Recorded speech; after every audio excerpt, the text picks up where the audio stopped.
অন্তর্বর্তী সরকারের সফলতা তাদের কার্যক্রমের উপর নির্ভর করছে বলে মন্তব্য করেছেন বিএনপির ভারপ্রাপ্ত চেয়ারম্যান তারেক রহমান। বিকেলে ইঞ্জিনিয়ার্স ইনস্টিটিউটে দেশবাসীকে বিজয়ের শুভেচ্ছা জানিয়ে এমন মন্তব্য করেন তিনি।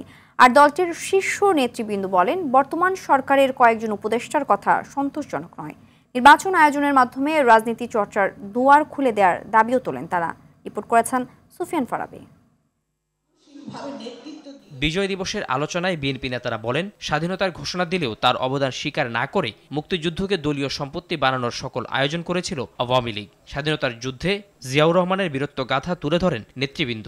একমাত্র যিনি মুক্ত অঞ্চলে স্বাধীন বাংলাদেশের বেসামরিক প্রশাসন চালু করেছিলেন। এই ভূখণ্ডে আমরা পুরোপুরি স্বাধীন হলেও এই স্বাধীনতাকে এক বছরের মধ্যে একটি দলের স্বাধীনতা হিসেবে কুক্ষিগত করে রাখা হলো। পরে ২৪-এর গণঅভ্যুত্থান নিয়ে তারা বলেন, ২,০০০-এরও বেশি জনগণের আত্মত্যাগের ফসল বৃথা যেতে দেয়া হবে না।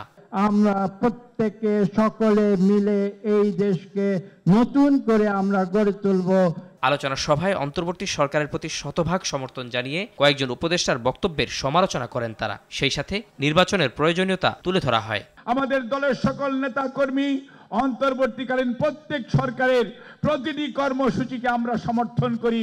সুযোগ পেলে দেশের মানুষ ভোটের মাধ্যমে সরকার পরিবর্তন করতে পারে, আর যখন ভোটের মাধ্যমে সরকার পরিবর্তনের সুযোগ পায় না, তখন কিন্তু গণ অভ্যুত্থানের মাধ্যমে সরকার পরিবর্তন হয়। যে আমাদেরকে অবশ্যই অতি দ্রুত একটি গ্রহণযোগ্য নির্বাচনের মধ্য দিয়ে এই সংস্কারের পথকে আমাদের সুগম করতে হবে। বিএনপির ভারপ্রাপ্ত চেয়ারম্যান তারেক রহমান দেশবাসীকে বিজয়ের শুভেচ্ছা জানিয়ে বলেন, সরকারকে সফল দেখতে চায় তার দল, তবে এটা নির্ভর করছে অন্তর্বর্তী সরকারের কার্যক্রমের উপর। জনগণ বর্তমান অন্তর্বর্তীকালীন সরকারকে সফল দেখতে চায়।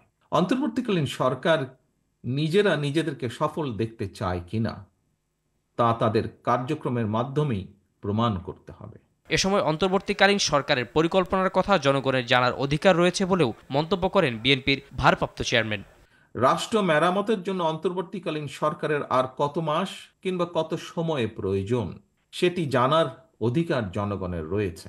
স্বৈরাচার বিদায় নেয় দেশের মানুষ স্বাধীনতার সুফল পাবে বলে মনে করেন বিএনপি নেতারা। শক্তিশালী করতে হলে রাষ্ট্র।